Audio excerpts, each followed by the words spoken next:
Hey, what's up, folks? It's Walt, One Fall WrestleCast. We got a lot going on today. NXT War Games, new school versus old school. Charlotte and Andrade maybe called it quits. Um, Scarlett's in the news. Brian Danielson's in the news. We've got some contract things going on. Um, and it's Tom's birthday. Let's get into it.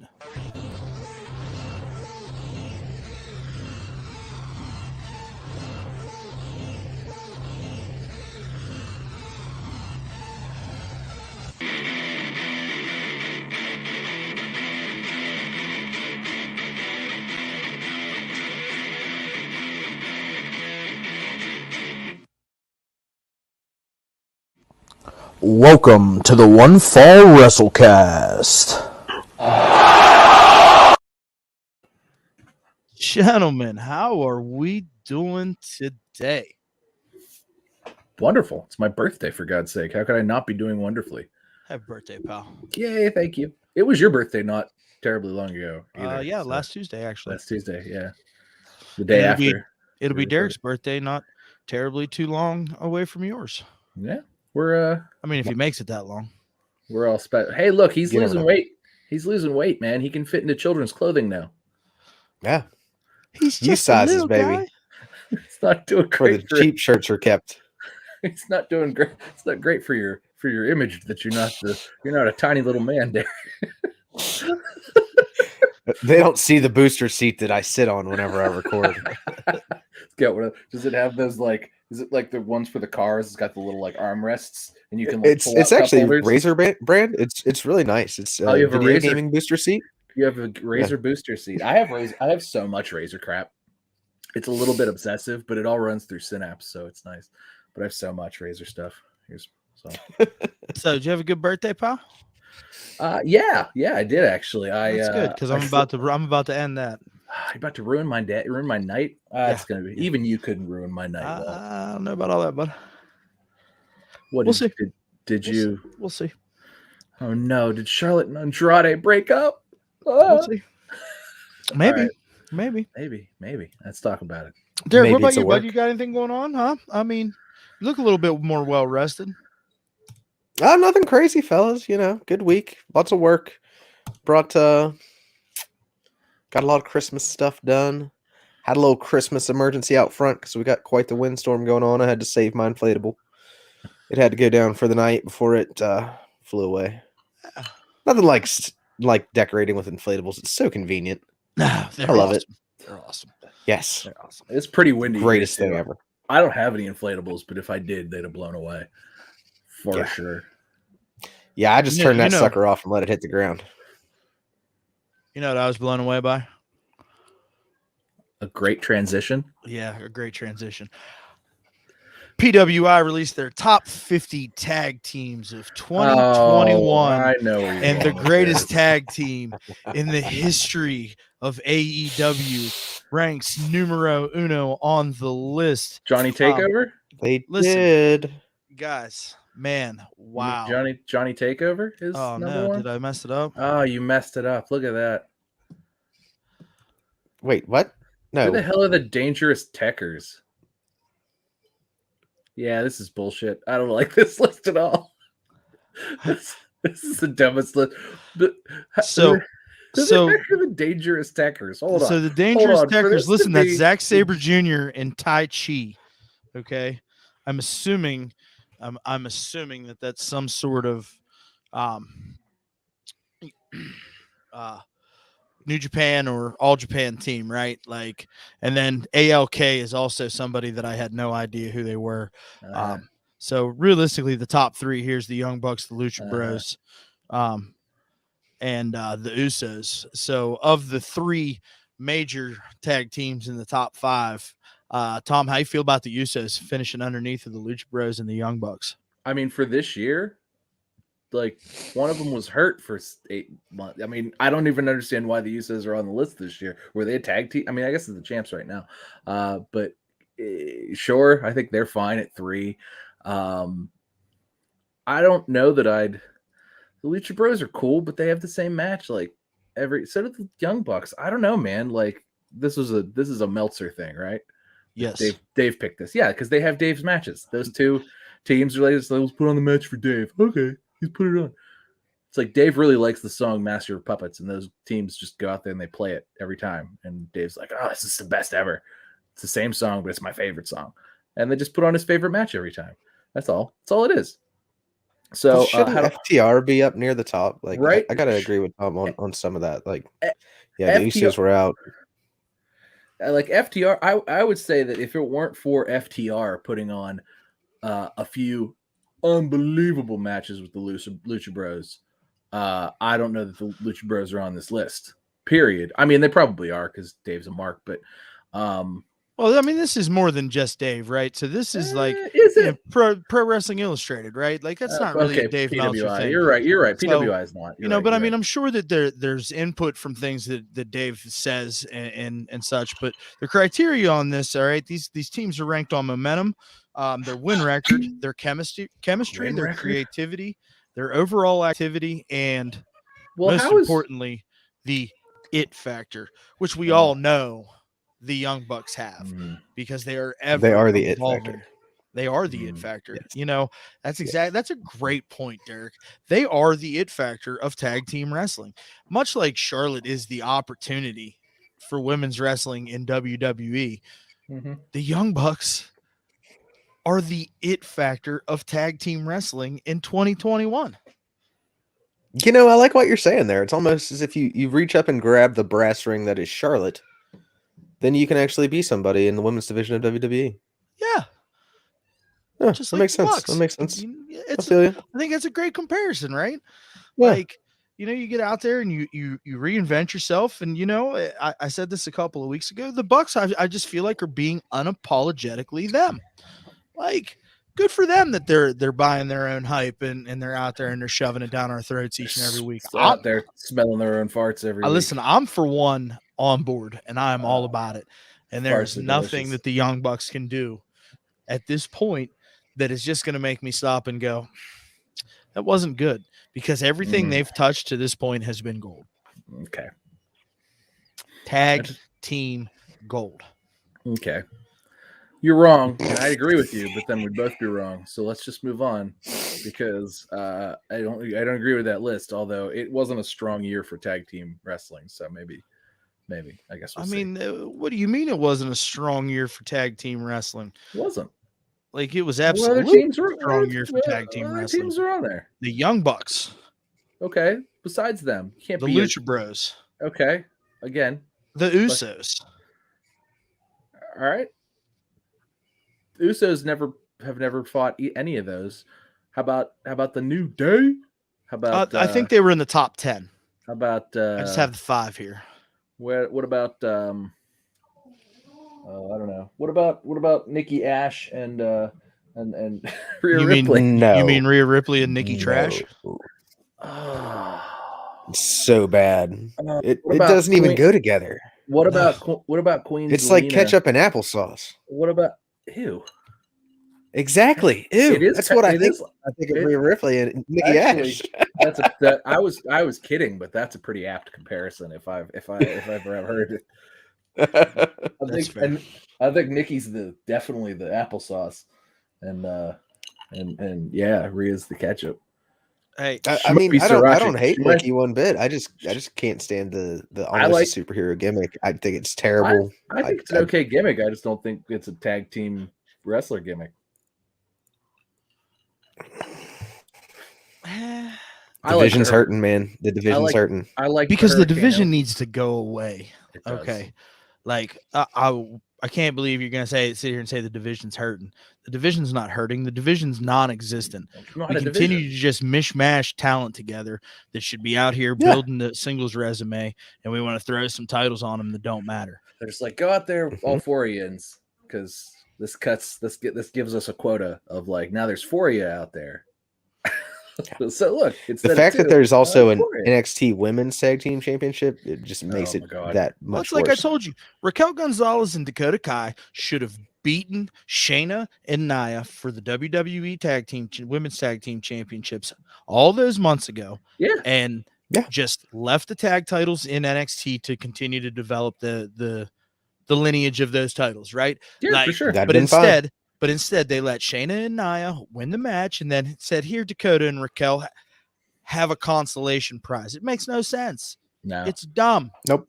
It's terrible. Agreed. Especially because at this point now, too, if you think about the lineage of those titles, Not even a year old, changed hands 6 times. It did. Well, and how many people that were that champions are now gone and aren't there anymore? Ember Moon. Yeah.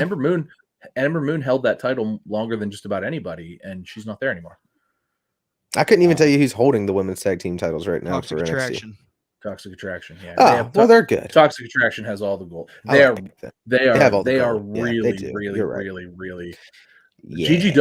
Gigi Dalton's a star. And I'm just gonna say, like, the other Jade, whatever, isn't maybe. I know her way more than the other one. I don't know the other one's name. So what's that tell you? Jade, there you go. It's Jade, whatever. But no, Gigi, Cora Jade was on the baby face. No, not Cora Jade. This other person, her first name is Jade. Oh fuck, I don't even know. I just know Gigi Dolan and Mandy Rose. Jade Cargill, maybe. Cargill? No, it's not Jade Cargill. No, Jade, that's the AEW chick, bud. Oh yeah, for an AEW, Mark, you're pretty dumb. She got guys. It's tough. It's tough. Anyway, but no, Gigi Dolan's a star. She's got the facial expressions when she does the face paint and all this. She looks legit. She works legit. I mean, I would be shocked to not see her. I mean, I'd like to see her cut more promos, I think. No, I think she's a WWF.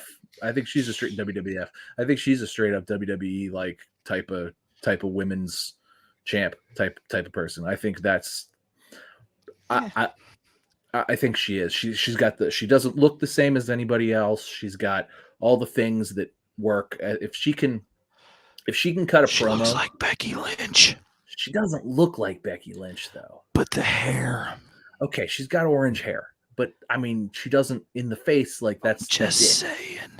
I'm just you know, it's they're on different brands. I can't believe that y'all two. All right.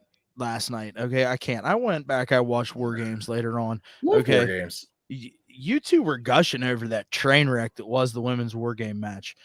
Are you guys? Really were you guys okay last night? The women's War Games match more told a story than it was a good. It was a discombobulated mess that tried to tell a story. If they they botched the shit out of that. Okay, that made the whole match just blah.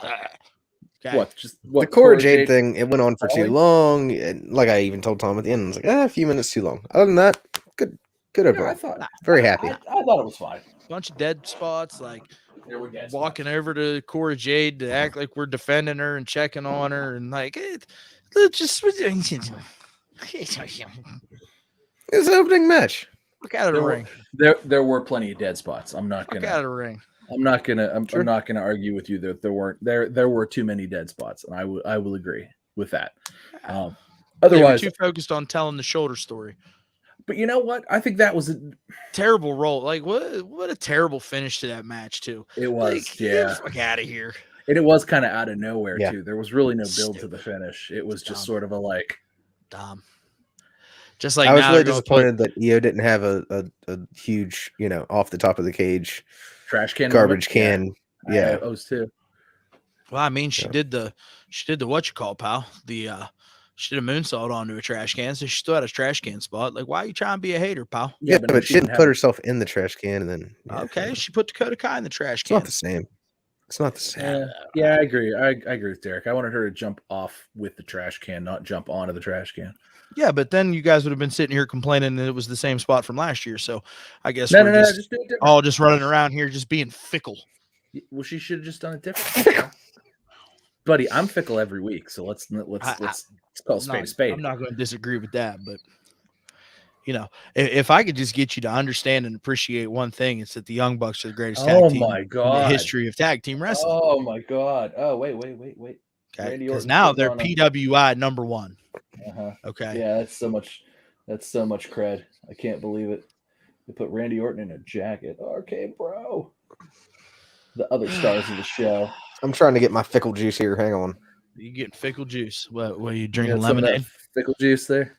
Is it actually pickle juice? Little bitch. I've been watching people cook stuff because apparently that's a thing. And so many people just were like, oh yeah, just dump some pickle juice in there. I'm like, what in the what now? Yeah, No, man, absolutely. that's gross. Absolutely. All right, look, that's fine, but that's not for me. Hey, so finally it's happened, right? We finally get our first little wave of AEW departure news, right? Mm-hmm. And A little wave. I guess we're gonna go with Big Swole, huh? Oh, that did just happen too. That happened right after we podcasted last week, huh? Yeah, sure did. Yep. They said that they came to a mutual agreement to part ways. Yeah, I have thoughts on that. Can I I don't go know how I first? feel about that. I think the mutual agreement to part ways was, yeah, we're not going to put you on TV because you're not any good at any of this, and it's been kind of a long time. You really should be better at this, and we're just not going to put you on TV, and we're not going to pay you anymore to show up. And she was like, all right, I'm done coming to this. And that was, they mutually agreed. The Big Swole, just not good. She bad at rep. How is she still so bad? At first, it's like, she's green. She's got a good look. Didn't she get hurt at some point too? Like after the whole feud with Britt Baker, I think she hurt herself. Yeah, that feud should have made her big time, right? And it just didn't. And I think that's where the disconnect came from, right? Because Britt came out on the other end of that as the biggest star in AEW women's division history. Mm-hmm. And I mean, obviously the division's young, and like I find us having this conversation more often than not, right? It's like, well, how are people in the AEW women's division still so bad? Well, I mean, now we have a top. We've got a top star. We have a top heel. We have somebody that's able to kind of do the things that need to be done from that perspective. So maybe now we can start building a top baby face. Yeah. And I know I'm not big on the TBS title, right? Like I just don't get it. I don't understand it.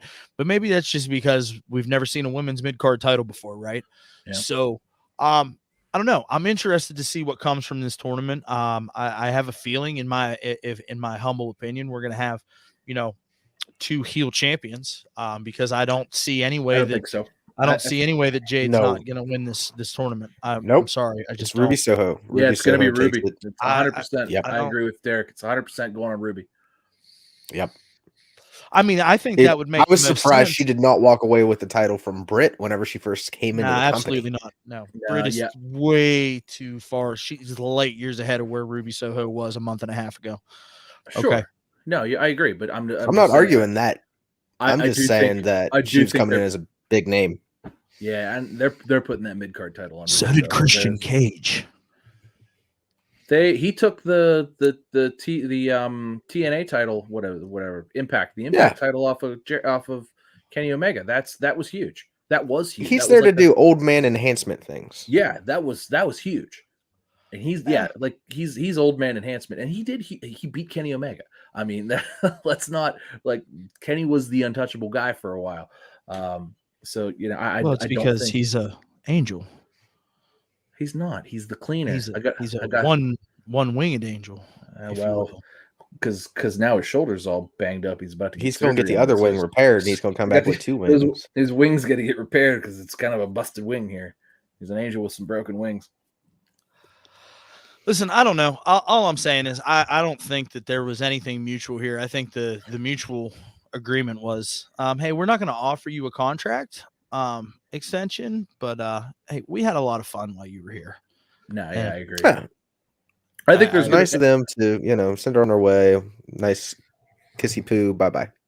I think there's going to be a lot more drama, of that too. No nothing. Sure. I think we'll see a lot of women go that just didn't pan out. I wouldn't be shocked to see Nyla Rose go whenever her contract's up. I mean, she'll probably stick around but I wouldn't be shocked to see her go. I think there's a lot of names, particularly in the undercard in the men's division, who just didn't pan out. I mean, are we ever going to see Sonny Kiss again? Probably not. I don't even think he's been on Dark or Elevation. I don't. Are we going to see Joey Janela ever again? Probably not. Nope. Right. No. Yeah. I mean, I think he's been gone. He's been out for so long. We haven't even talked about him. That's because he doesn't matter. Yeah, because he doesn't wrestle. But yeah, I mean, that's so, I think there's going to be a lot of released guys that, I think they're maybe keeping this on the DL because I mean, clearly, like she's probably been released, right? Like she hasn't wrestled in a year. Like she's probably released, but they didn't want to be like, oh shit, this is bad PR to say she's released. Yeah, especially after Tony went on his little rant about, well, when they sign a contract with the other guy. Yeah, but I think she was released, and I think a lot of other contracts are about to expire as well. And there was a lot of influx of new talent that's going to be available soon, coming from Ring of Honor, and also, of course, coming from WWE since they've done all their releases. So you got to make room. Good fucking talent, shit talent. You know whose contract came up and was renewed? The greatest tag team in the history of AEW, a new contract. the Young Bucks. How many times are you going to bring this up? Because they're really not relevant to what we're talking about at all. What's the next topic? We got a ton of topics, so let's move. Let's keep this moving like butter. I don't understand, Tom, why you just can't agree with Derek and I that the Young Bucks are exciting. Well, you get them exciting. They are exciting. You pretentious fucks, by the way, and your corkscrew liquor. Like, I don't own a liquor bottle that makes that sound. All mine go kersh and screw off. Bottles of whiskey, because what is wrong with you people? Because we're drinking whiskey and you're drinking Steel Reserve. It's like sub $30. It's like a sub $30 bottle of whiskey. It's not even like I could get the handle of like bottom shelf whiskey and it comes with the cork. No, even like the 750 mLs of the bottom shelf. Like it's not a lot. It's not Elijah Craig that does it. It's Ezra Brooks. I can get Ezra Brooks, which is $12 a bottle. It has a cork. Yeah. Well, Turkey's got a cork, pal. Like it's $22. You drink $22 whiskeys? My vodkas have no cork. It's because vodka doesn't need a cork. Does it? Yeah, vodka doesn't need a cork. Your vodka really? They should put that in there because then I would feel more special, Yeah. Does your vodka come in a plastic bottle though? No, it does not. It's glass. He drinks that classy shit. It's Fedka. Yeah. Vladimir. with the little pour restrainer on the top of it. Hey, so listen, we talked about new talent in AEW, right? Like some good fucking talent. Okay. Good talent. Let's talk about Infinito. Okay. He had the best entrance ever. Well, it's because it's Daniel Bryan. Yeah, but he was from the beginning and the end of time or something. It was great. It was like from the beginning of time and the end of time, from parts unknown. Oh, I loved it. And then he came in and really put on it was just a bunch of monkey flips. It was just kind of lame. But anyway. So what do you think about the claim that's I don't know that it's Daniel Bryan. I don't know that it looks like, I don't know that the body shape is right. I mean, it could be anybody. It could be Vince McMahon. I don't know, but it could be anybody. That's good shit, pal. It could be anybody. Sami Zayn wrestling as El Generico underneath of that. It's Sami Zayn. That's why it's Sami Zayn. I don't think it's Daniel Bryan. It'd be funny if it was. It doesn't really look like him, but again, I don't know. I feel like Daniel Bryan is so like identifiable by his beard and his hair and stuff that like with that all pressed in and pressed down, it's really hard to tell. It didn't look like a Daniel Bryan match. It really didn't. Maybe that was by design. Maybe. I mean, it wasn't a good match. Maybe that was by design. I can't say it. Like it was just like a bunch of monkey flips and some like very basic tosses and stuff, and nothing real like. I mean, now you fellas actually have beards. That would have to be terrible underneath that, would it not? Oh, it'd be awful. It sucks. That would suck. That would be terrible. I would assume, yes. Yeah, that would be that in that mask would just be horrible. It would that would be torture almost. I would say. I would have to say put this one in the not Daniel Bryan column.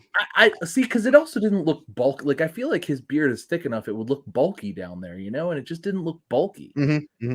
Like that's my. Are you talking about his face, sir? Yeah, his face.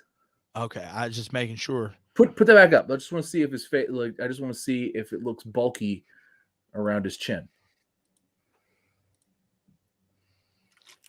Yeah, like it's just not bulky down around his chin. Like, you see what I mean? Like it seems like there would be like a bump there where the beard is. And that's not a current picture of Daniel Bryan either, by the way. It's not Sure what his it beard is. Is it? Yeah. Is that what his beard looks like currently? See, I don't know. I don't know. My thought would be no. But I'm not saying it's not somebody we ought to know. You know what I mean? But No, and that's fair. I don't think it's Daniel Bryan though. I did love the gimmick. It's Tony Khan. It might be. I did love the gimmick though. When he came out and he got announced, I was like, "This is fantastic." I love the suit. The suit looks amazing. Oh, definitely the top-notch costuming. You know what I mean? That was fantastic. I mean, the gimmick is great. I don't think it's Daniel Bryan, but man, the gimmick is good. I guess we'll find out, won't we? I would love to. I can't wait. I'm sure it'll come out at some point. It sure will, but I mean, very excited to find out who. Or what if it'll rotate? What if it'll just be different people? Man, that would be good. Kind of like Doink was back in the day. Yeah, well, that would be good, but like different because like the original Doink like got arrested. They just replaced. Man, the original Doink was so much better than the concurrent Doinks behind. Oh man, whose name was what? Matt Bourne. Matt Bourne, yeah. Matt Bourne. He's dead now. But man, he was sinister. What a terrible. That's probably part of the reason I hate clowns to this day. Could be Doink the clown. But no, the one after Matt Bourne, it was just. Yeah, and then you had Ray Apollo in there. I mean, and he made it more comical. It was so bad when he was a sinister, evil clown. Yeah. It was so good. Like he could have been WrestleMania 10. Yeah, like he could have been. Had Matt Bourne not screwed up and been a terrible human being who died in his early 30s, he probably would have. He probably could have become something with that gimmick and been like, especially at the time. Oh, like, for sure. I'm not saying he'd have been like a legendary multiple-time WWE champion or anything, but he certainly could have been multiple-time Intercontinental champion. He could have been the Gold Dust. Yeah. Something like that. You know what I mean? No, and I mean that character definitely had a lot of potential at that point in time. For sure.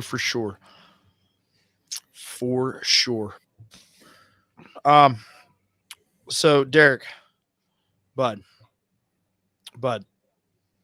are you okay? He looks tired. Yeah. Are you sure? Yeah. He looks good though. He looks like he fits into children's clothing. I'm fantastic. There's the kitty cat behind Tom and Penny. Yeah, it's a good day. I'm about to make your day that much brighter, Bud. Oh. Word on the street is, Derek, your wallet. Scarlett is getting ready to start an OnlyFans. Derek, RIP your wallet. I mean, hide the credit card. But do you think Karrion Kross is gonna guest star? Is he gonna make faces at the camera? All I'm saying is Paige Van Zandt does it right, and her dude Austin, who's a like world-class MMA fighter, is just all about it, right? Like, is he in the videos? I don't know. I'm not a subscriber. Are they producing it together? Yeah, I mean, that's kind of how that works, right? I mean, I don't think it's all straight up porn though. No. Like, it's not. Well, some have just tasteful pictures. Sure. Yeah. Sure they do. With strategically placed objects over certain Why the areas. hell would I pay for that? Who wants to pay for that? Yeah, but why would you pay for it anyway? You just Google it. I mean, Scarlett OnlyFans. I don't pay Go for to anything. Images tab. Oh wait, first off, incognito mode. Thanks, Derek. I have a disturbing image in my head now. Oh shit! Your fault. Now I know what Derek does. That's how you fill that bank. Can't believe I forgot the incognito mode. Damn it. Damn. So I mean, like, this is good, right? Like, good for her. I mean, it's not bad. I mean, she's gonna make a gazillion. I'm not gonna write a pissed off letter to the government about it. She's gonna make a gazillion dollars. Oh, she's at 1,000,000% gonna make a gazillion She's dollars. gonna make infinite dollars. Like she could probably put the link up and probably make $1 million in the first hour. Oh, for sure. Just in signups, right? Like without even pictures being out there. It would just be like, this is going to come eventually. Coming soon. Coming soon. Yeah. No date given. Just put up a pre-order. Every basement dwelling wrestling fan is there, right? How many? So let's say she puts it at $20 a month. How many people watched SmackDown this week? 2.1 million. She'll have 2.1 million subscribers within 15 minutes at $20 a month. Right? Like that. Like bam. Listen, it'll be great as long as they don't use that harsh black and white filter that they used on her in NXT. Whew. Well, I think there were certain days that I would text Walt and be like, "Ooh, not a good day." I'm sure they'll look. I'm sure they'll have enough money that they'll buy the best camera. I mean, I'm not going to sit here and I'm not going to tell you that she's not an attractive young woman. Like smoke show. She is the smoke show. Smoke show. Like this is just a solid business venture that's going to make her a lot of money. She's going to be approaching Elon Musk dollars this time next year. Like a lot. Not even like Karrion Kross is probably just like, maybe I don't got to wrestle no more. Yeah, right. We'll just do this. Yeah. I mean, he's off. Rumor is he's off to go film a movie. Yeah, he is cast in a couple movies. Actually, I heard he's for him. I mean, he's a just, monster. Yeah, I mean that's what that. It's those like I think he's gonna be in a horror movie and he's gonna be in an action movie. He's a monster. He should be in for movies. Sure. Yeah, he would totally be a believable action star, probably action villain, and you put a horror mask on him and let him break necks or something like Jason or cast him as Jason. Yeah. He's definitely a villain all the way.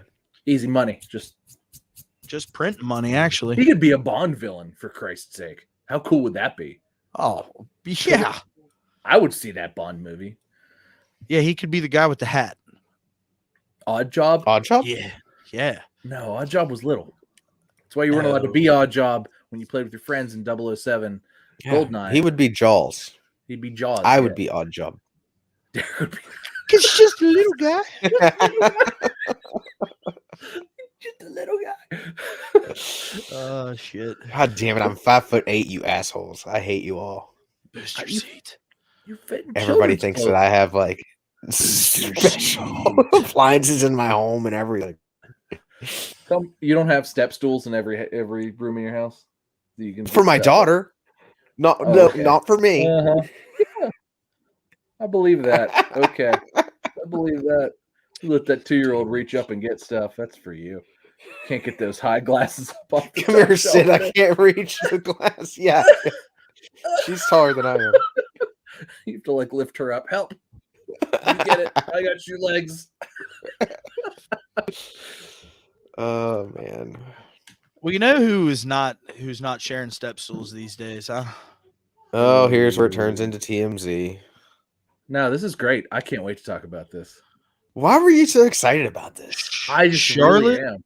And Andrade have apparently called it quits. But have they?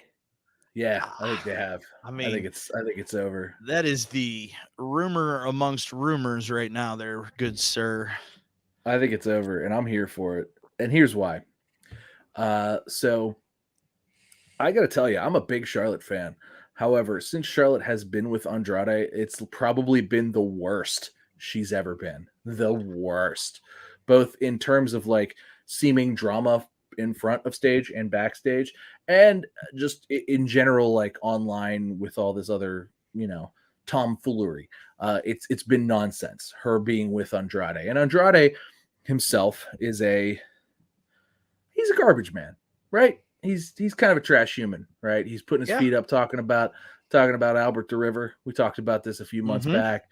We were excited about him getting into AEW. We were like, oh man, he's gonna be great. He hasn't been shit.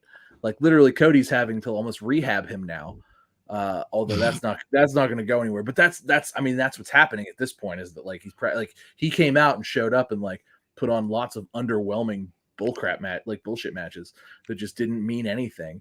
He hasn't been in a solid angle, hasn't put himself over, hasn't put himself in a good match, hasn't done anything memorable since he got to AEW. And, we thought, oh, WWE's holding him back. They weren't. Got to AEW, got the same sort of opportunities, did the same stupid thing, but worse, actually, because he couldn't carry a match. At least at WWE, he was put with better talent because they just had better talent at the time. And he's been unimpressive. So listen, his NXT run was something special, man. Because he was with impressive talent. It was. I agree. But he had Zelina Vega on the mic for him every single night. She was cutting promos. Like she's the friggin' Rock, man. He had friggin' Johnny Gargano. He had, number one, he had stars, and not that there's big guys in AEW, but man, this guy had the talent to work with every single night. And I'm not convinced that, if he wouldn't have stayed in NXT, we might be talking about him a touch differently, right? Like he had potential in NXT to be in the conversation with Tommaso Ciampa and Johnny Gargano and top NXT stars. Yeah. And he was there during the perfect time for Absolutely. that too, to be that top work rate guy. Right, to put on those top work rate matches and get that top work rate stuff over for himself, get himself over and be like, oh my God, like you could just think back to multiple Gargano matches and Ciampa matches and even Aleister Black matches, Kyle O'Reilly, Adam Cole, those guys, that was the era. He was there during that period of time, that 2017, 2018, 2019, that stretch of time. And he was there. He had a good run as the champ. Zelina was there on the mic for him. And after that, it's just it feels like, in WWE struggled because I know they didn't give him Zelina. They took his mouthpiece away, and his matches were they were fine. They were good. But he didn't really have. He was kind of stuck in, and we thought it was WWE, right? We were sure, without his mouthpiece, he can't do anything. He still to this day is really rough on the English aspect of things. You know what though? I don't think his English is that bad. I've heard. No, I don't think it's terrible. It's definitely been worse. I've heard him. It's been worse, but I still feel like it's like Malkin doing an interview. I know what you're saying, but I don't want to have you read me a children's book. I disagree. I've heard him cut better promos in AEW than I've seen him wrestle matches. His promos have been better than fair statement in AEW. That's a fair statement. I don't think it's that bad. His matches have been kind of sloppy. Am I wrong? He does that sloppy weird back elbow thing that just I don't understand. When it happens, I'm like, what the hell happened? And they have to replay it in slow-mo to see me catch the elbow. So I'm not going to disagree, right? I do think that he's been underwhelming since his arrival in AEW. The best match I've seen him have since leaving WWE was against Kenny Omega at AAA. Yeah. For the title. That's the best match that I've seen him be a part of. And maybe there's something to this, right? A lot of people are talking about his match this week, and we'll get to that in a minute, right? Talking about his match this week, how solid he looked. And there was definite glimpses of Andrade, NXT era Andrade there. And maybe and Charlotte, dude, when she came out this past week on SmackDown, man, I thought she looked really, really sharp too, really into it.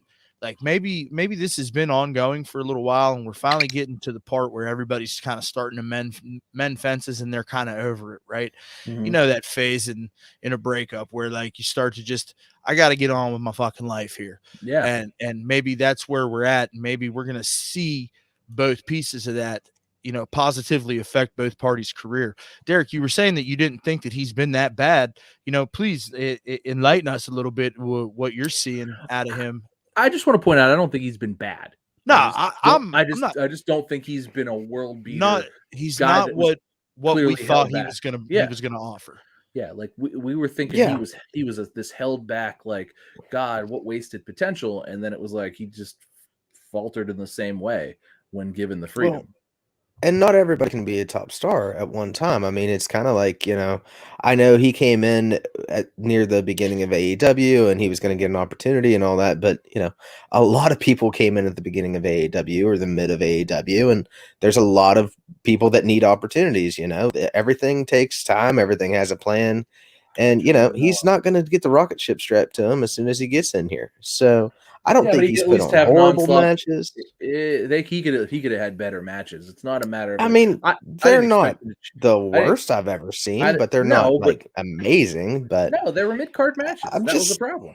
Like, we expected him to come in and be a world beater, top tier guy, and he came in and put on mid-card matches at best. Well, you've got to have mid-card guys too to fill out your roster, though. That's fine.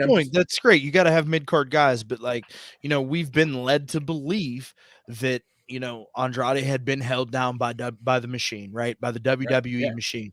And maybe that's not the case after all. Because I was led to believe the same about Shawn Spears, and I was wrong. I'll admit that. That's your statement too. I had high hopes for Shawn Spears. I know that's a little off topic here, but listen, but you know what? He's in a very comfortable spot right now. And Tom talks about this every week. He's got TV time every week. Sure. And he's making the most of his TV time every week. And if that's his role and he's happy doing it, big ups to him, man.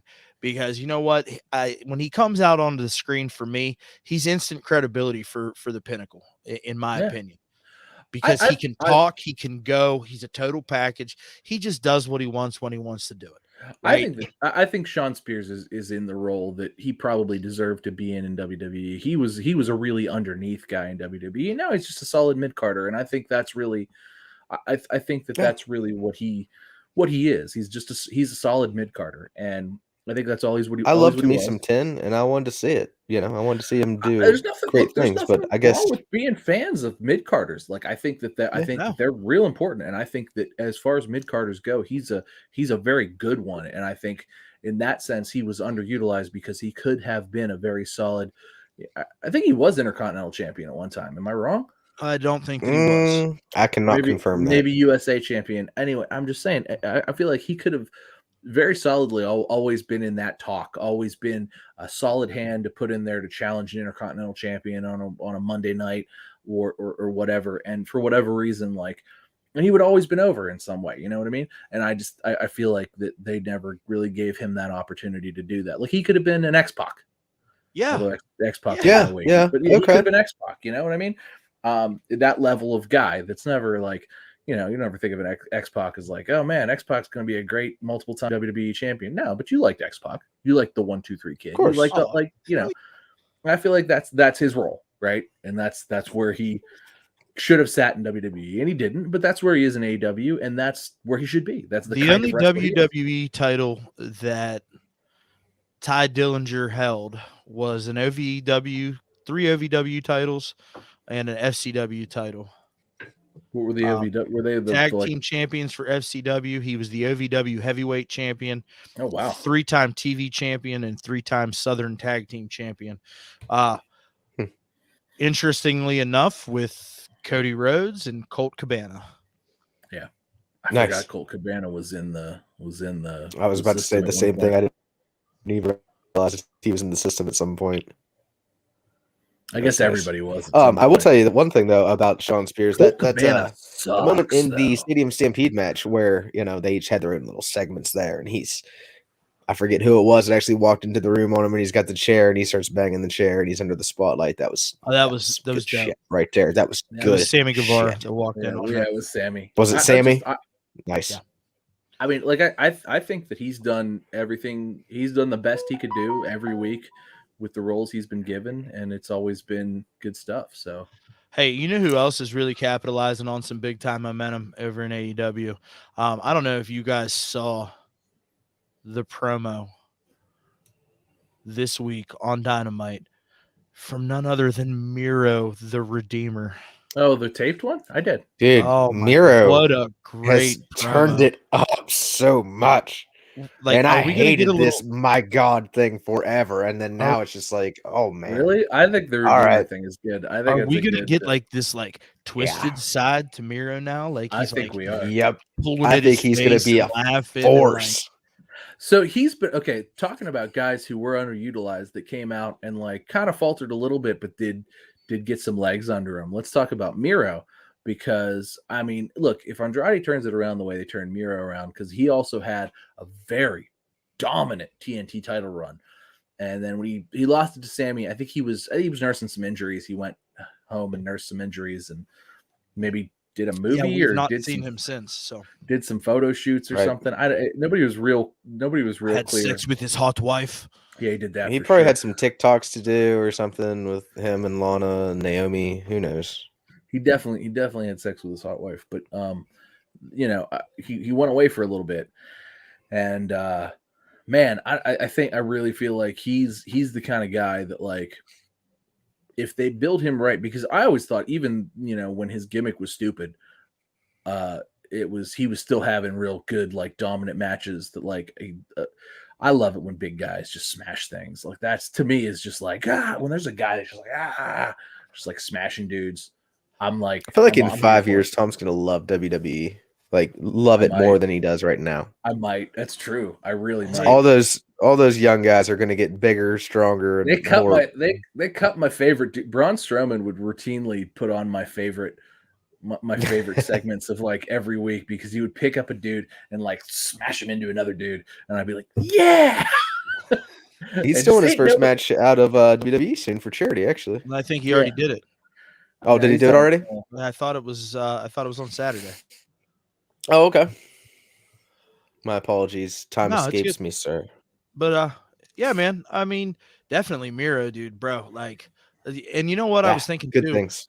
This whole like Miro really finding his legs and really everybody's like starting to buy into him. You think that's why they're like having a hard time booking Brian Cage?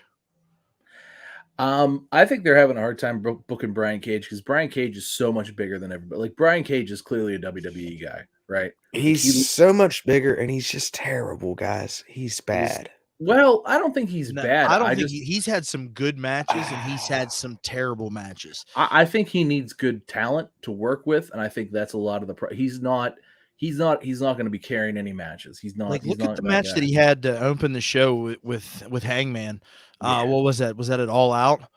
I mean, that match. Dude, we came in here and we gushed over that match, bro.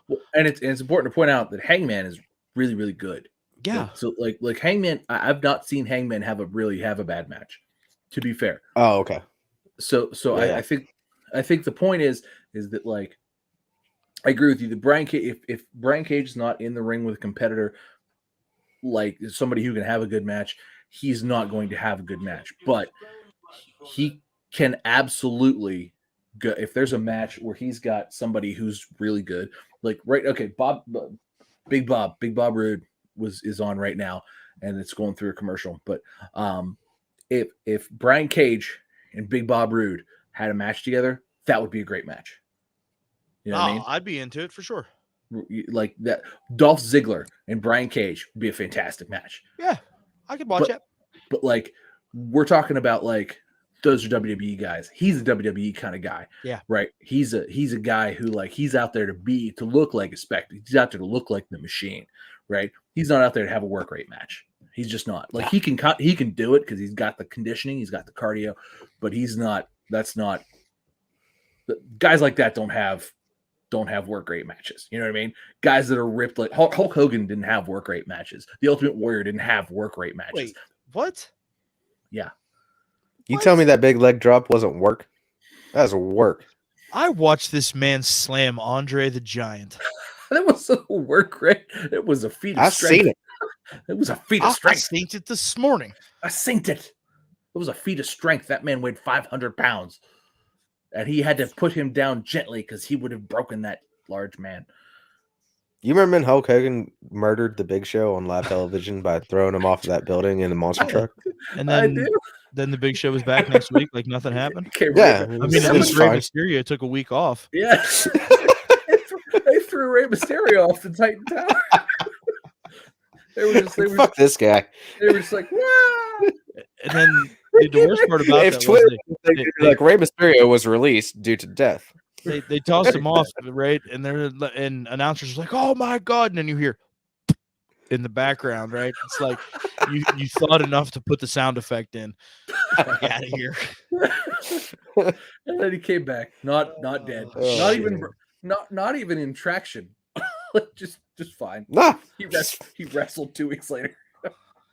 Yeah, you know, He had his eye knocked out for a longer period of time, but he was dead. Oh yeah, he did. After He did. He murdered. sold that for a long time. I feel like almost 6 months. I feel like. Yeah, Was it that long? it was a long time because it was a long time. He had the mask that didn't have the hole, so his mask Right. didn't have an eye hole for a while. I mean, the Fiend's Right. still selling, getting caught on fire. I mean, It's true. He's still dead. we still haven't seen his ass. Yeah. Burned him Can't up. wait to see what Cody comes back looking like next week. Cody got roasted. Oh my god. So, guys, a lot of people are saying that this has match of the year implications. No, it No, does not. no, It has no. botch of the year implications. So, you're of the camp that this was a botch, yes? Yes, very yeah. much. Yeah. Okay, so both of you are. Okay. You watched it, right? You saw I the did match. watch it. I watched it. Okay. So Brandy comes in like a sweatsuit, right? And people are like, why is Brandy here? And to right now, I think that's still probably the most prominent question is why is Brandy here? What the hell? And she put way too much lighter fluid on that table, by the way. Oh, Like, absolutely. like those tables are mostly plastic. So like Yeah. that she put way too much lighter fluid on that table. Also, that table is way too close. Like the only person that was going through that table was Cody. You don't say. And he was the only person that went through that table. And then melted plastic went whoosh over the both of them. And Andrade's chest was on fire. All of Cody's back was on fire. They're lucky that they're just There was plastic still melted to the man's skin. It was bad. They're lucky they just left a little bit scorched and not in the hospital getting skin grafts. Well, it's because Cody was already sunburnt whenever he came out there. No, he was not sunburnt. That was flame retardant gel. Bullshit. No, it was 100%. He's a lobster. Flame retardant gel. He was a lobster. Okay. They put flame stuff on his back.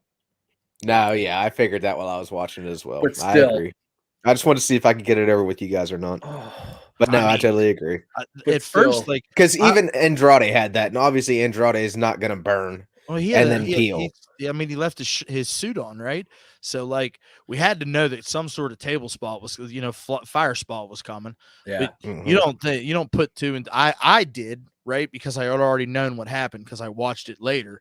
And it's like, oh, this motherfucker got flame retardant gel on his back. Oh, Andrade didn't take his suit off. Like they. What about the end of it? He does that before he goes through. You don't think about that, in the moment before you know what happens. Yeah. You know what I'm saying? But right, people are putting this over. Like this is the greatest thing to ever happen. It looks like a botch to me because Andrade didn't go through the table. Cody did. Maybe that was the point. Maybe Cody was supposed to go through. Maybe he's trying to get. But then, how does he pin Andrade? Because he's confused and his chest is on fire, so he just takes the pin. It doesn't make sense. I'm not disagreeing with you. Cody I'm just saying. The worst of that. Like Cody took. I think that was by sure. Cody took a table bump plus fire damage. What if this is the greatest work of all time? It's dumb. Then what is this? How the dumbest? Does he come back as the Fiend? What if all of this Cody Rhodes thing, the whole thing with the fans and the way, what if this is just one giant work? What if he's working the smart fans? To what? Shut the TV off? I don't get it. Just saying. He wants me to not tune in because that's what's happening. Their ratings are going. Oh no, I tune in for Cody matches because I didn't bring this up last week, and I wish I would have. But last week, whenever we were in Chicago for Dynamite, threw the weight belt out into the crowd. We all right, 2 weeks ago. Then I was wherever we were at. I was not in Chicago. Anyway, in Chicago. Yeah. Big Bob. So weight belt comes flying back into the ring. This is stuff that you gotta be live to see. It was awesome. It was hilarious. Atlanta, they tried to actually influence the poor guy to do the same thing. I think it was actually a little girl fan, not a little girl, but teenage girl fan. But yeah, she did not throw it back in Atlanta. I would not have either. because So I'd have been it pissed made all the later sense on. in the world in Chicago, right? They're booing the man out of the building, and that's a thing at Fair. Wrigley Field, where when the Yeah. opposing team hits a home run, the fans yell, "Throw it back," until they throw the ball back into the field of play, right? Mhm. That's just their shtick. So when that happened, and I started hearing "throw it back," I said, "Oh shit, he's actually going to do it." Yep, And here, he did. you know, and you could see he like threw it to where nobody was. So hopefully that man didn't get kicked out, right? And then Cody bends down and he puts the motherfucking thing back on. Yeah, because the giant did do security that. guard threw it at him. We've He seen did do him that. live. And then he teased like throwing it again. Like, no, dude, don't. Just stop. Stop. Cody matches are worth tuning in for. I don't They're care. not. He's a clown. They are. It's worth tuning in for. Let's change his name to Doink. He maybe will get it over better than past Doinks. But who knows? It's good television. Wait, can he be You can't Doink? even convince yourself of that. Like you have no energy behind your argument. You're just saying it because you think that disagreeing with Tom and I is going to get you over with the audience, and it's just. I not, have been because agreeing with you don't guys all believe episode. what you're fucking saying. You don't. He has a good yourself entrance. believe what you're saying. Any of this? Yeah, Has working a on you good guys? entrance. Nothing. He should have a good entrance because he's a fucking EVP and he's Yeah. self-centered piece of shit. Yeah. And then we pull out the golden shovel. We acknowledge that we buried Malachi Black. Huh? We acknowledge that we bury everything that comes within our path that may or may not have some good legs to it. We're gonna Okay, legit, acknowledge fellas. Is that what that everything was that supposed everybody's to? saying about me. Is that really was supposed to be?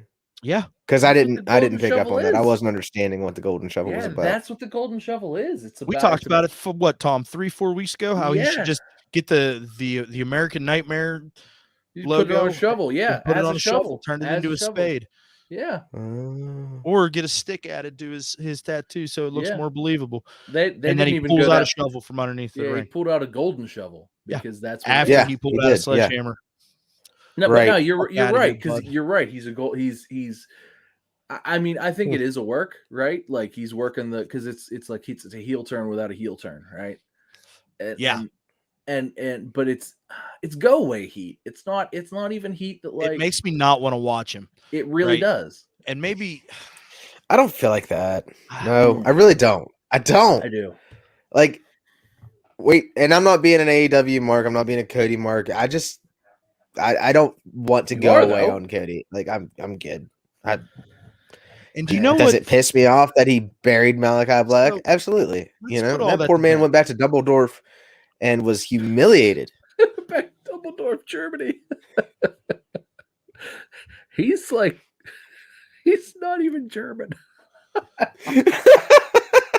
He's Austrian. He's Dutch. Dutch. Whatever. He's the Dutch destroyer. Anyways, let's put all that shit to bed. All right. Let's. So He's from Holland. Cody is very much still trying to work like a legacy pro wrestler style. Okay, like old school pro wrestling style. No, just a legacy. That's a good Yeah. point. He's trying to work like he's a gimmick that you all remember, and he comes back once every 3 times a year and puts on a John Cena match, and his hustle, loyalty, respect. But yeah, That's a fair comparison. You know, and it's but he just, ain't. He comes out every week and buries a heel. At least John Cena went out on his back sometimes, and then we'd lose him for a little while. I'm just not into it at all.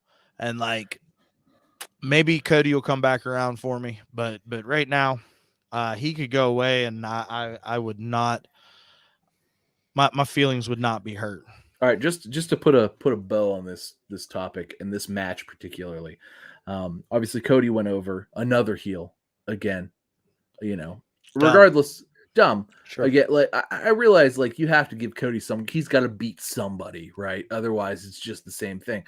But it's the same story every single time. It was the same story with MJF. When he did it with MJF, we were just, and it was like, well, yeah, you're an asshole and you're part of my crew, but you were my asshole, kind of a thing. And it was like, but you know, when he put himself over on MJF, and then he did it to Darby Allin, although they were both baby faces at that point in time. And it was like, okay, so now we've seen this happen twice. And then he and Darby Allin like were tag team partners for a minute. And I was like, okay, I guess it's a little different. And then it's been the same thing because he did it to, oh God, he did it to Luke Harper. He did it to John Huber. Rest in peace. Brody Lee. Brody Lee. He did it to Brody Lee. He did it to who did he do it to after Brody Lee? There's one more before Malachi Black. Oh shit. Anyway, he did it to somebody else, and then he did it to Malachi Black, and now he does it to Andrade. And like, I'm fine with him going over Andrade because, like I said, Andrade's he's a mid card guy. If you're gonna do this to somebody, you do it to Andrade. But this is like the 6th in a row, right? This is like every. It's not good. Like, I've seen this movie. Like we're on like. It's Groundhog Day, bud. It's Groundhog Day. Yeah, we're on like the same. We're on like what's a movie that has way too many sequels where the same shit happens every single time in the sequel? American Pie. Yes, it's American Pie. He's banging a chick at band camp again every time. I wasn't going to go with American Pie. I was thinking about like action movies. First thing I'm thinking like Sniper or something, like one like really cheesy like action movie that like has like 9 entries in it, or like Rambo or something, or Predator, something like that, where it's just like Predator's different. Predator's fair. Let's go with Predator. We'll go with Predator. But it just. It's something different needs to happen for Cody to get like it can't be the same story every single time. Oh my God, he's the underdog. Like, you have to like make Cody as the underdog, and then Cody has to like overcome all the odds and finally defeat his rival, and then move on. And then it's like, oh God, Cody's the underdog again. It's like, no, stop, hit the brakes. This is not. I can't watch this again. I can't watch this program again. You're just doing the same thing again with another person. You're doing the same thing you do. It's like Brody Lee died, and it's like, to give honor to Brody Lee, I'm going to have the same program with every single person I have a program with from now until the end of time. It's not been good, right? Like, it's been so repetitive. It's so predictable. It's like, oh man, Malachi Black beat him twice. There's no reason they should have had another match after that. By the way, Malachi Black should have moved on and killed other people. Yep. But no. There has to be an extra one, an extra match. Oh my God. And Cody finally, despite all odds, climbs out of the pit of hell and defeats Malachi Black. And then he beat him again in a tag team match with Andrade, because the enemy of my enemy is my friend. And there was no reason for that either. Nope, not at all. And then Andrade beats Andrade. He beats Andrade with a botched plastic. It seems like it just keeps getting worse and worse and worse and worse. But while everything else in AEW gets better and better and better and better, and like, this is like Cody was the bright spot for the longest time, right? Yeah. In AEW, his stuff with Jericho was great. Jericho came out on top though with that. Let's be fair.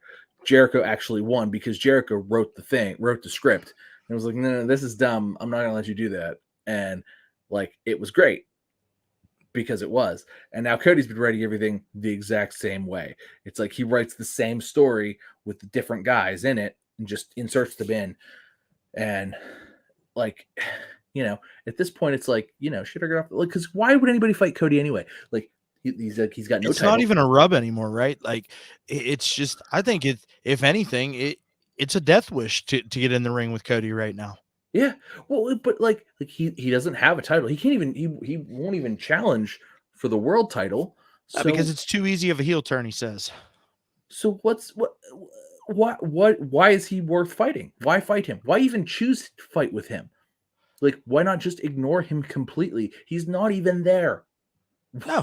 Why decide in to the fight grand him? scheme of things? Like, he's just a name. Like, he doesn't hold a place in the rankings where it's believable that he comes in and, you know, you should have to want to wrestle him to get to the next guy, right? No, like, he's just there. He loses a bunch of matches and then inevitably wins a match that shouldn't even be happening. Yeah. And I mean, that's all it is. It's like he's and derails everything in the process. He's the antithesis of everything that AEW told us they were going to be, where the rankings matter and wins matter and blah blah. Cody's wins have never mattered. Nope. And Cody's losses have never mattered. And nope. You know, he goes on every night and he gets to come out, he gets to have the big entrance, and he gets to give his lispy promo and, you know, talk about legacy and talk about family and talk He's about the third best Rhodes. Like, it's not even real close. No, by the way. It's really he's not. third by a long shot. Yeah, it's like he's like, I mean, who's the third best in Hawaii? Yokozuna? Yeah, I mean, Umaga. Umaga, maybe? Yeah. Nah, I think it's, I mean, I would say by Man, that's really hard to list the Anawai family. right, God but no, damn. okay, who's the third best heart? Owen. I guess we throwing Jim in there too. I would have given it Jim. I would have said Jim? Owens number 2. Yeah, Owen is number 2. I'd say Jim. Well, no. Owen number 2 or number 3. Bulldog. Oh, number Bulldog. 2. Yeah. Brett number 1. Yeah, Brett. So okay, so yeah, like if we're talking about like if he's the third best, is he Owen? No. Cody's how old? Almost 40, 38? Yeah, he's not Owen at all. Like No, he's not even close to Owen. That would be too large of a compliment to call him Owen. Owen was great. Like Owen was incredible. He's probably not even like Jim the Anvil. He's like top 8 maybe, right? Like I'd put Keith above Jim. Yeah. Yeah. Oh shit. Hey, welcome back, pal. Thanks, bud. I'm very disappointed to hear what I've walked back into. What I don't have. No, we're talking. The fact that we're still talking about Cody and that apparently he's not as good as Jim the Anvil Neidhart. No, he's not. He's not. He's not. I can't get behind that one. What? I have no fond feelings. Like I have no fond feelings of. No, I hated the Hart Foundation growing up. What? Oh my God, Jim the Anvil. Sorry, Jim. Wow. It wasn't for me. It wasn't for me. Truth be told, there's something out there for everybody. Truth be told, I would say if I was to put Cody in the Hart family, he would be just under Natalya. Jesus. And that's truth right there. Why are we even friends? Because Natty has had more matches, more championship runs, just more. Natty has had more. Cody was an NWA champion, though. That's a good point. For a hard minute, he beat Nick Aldis, who beat him back. Look, that was Cody's. That was the run of Cody's life right there. That into the beginning, that, and then he lost that, and then into the beginning of AEW. That's the run of his life. He's since then. Can we not take into account though what Cody actually accomplished by leaving the WWE and being the spark and the catalyst that caused all of this to start happening? It was him who was the original one that left on his own accord. He made the list. He shared it on Twitter. And were you all not pumped? You're like, ooh, what is going on here? Stardust is becoming the American Nightmare. And now he's got a list of all these independent matches that he wants to take part in. I mean, were we not excited? I mean, I was excited, right? I was excited until I got it. And now I'm not. I'm not excited anymore. I feel like he knows what he's doing. He knows what he's doing. All right. Well, I will respectfully disagree because I think right now he's fallen into this I think he's fallen into bad booking because I don't think he knows what he's doing. And I think that he's fallen into a repetitious sort of sameness for himself because he's got this opinion of himself. So he books things around how he sees his character. And I feel like the way he sees his character is this underdog baby face, but it's just not the case.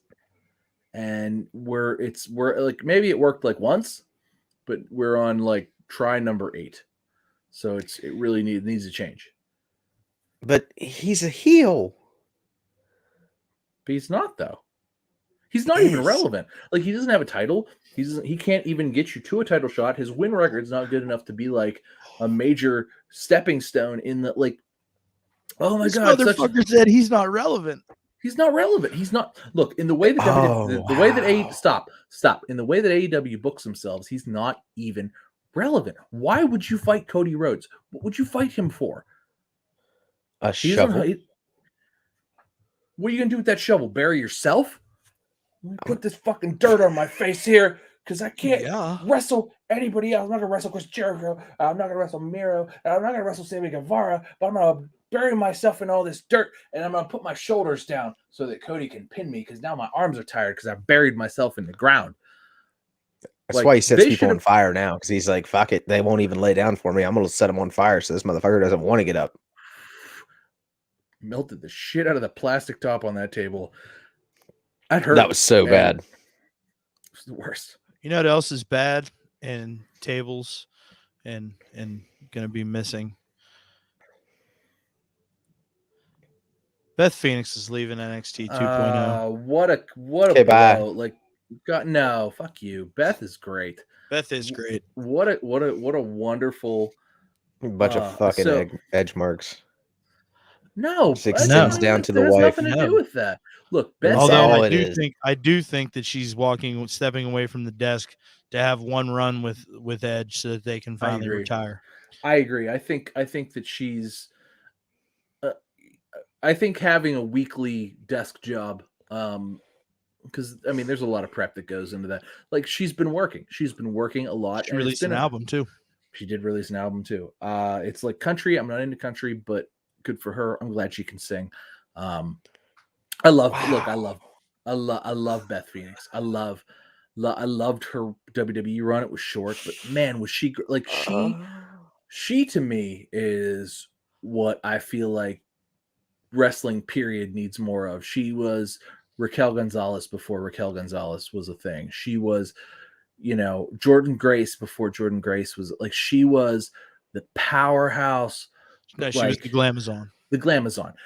She was big. She was strong. She was gorgeous. She was everything that like that's what makes a superstar, right? Like, Roman Reigns is out there because he's big and he's a handsome guy and he's in shape, and like that's why he's a star. He can talk, right? And that was Beth.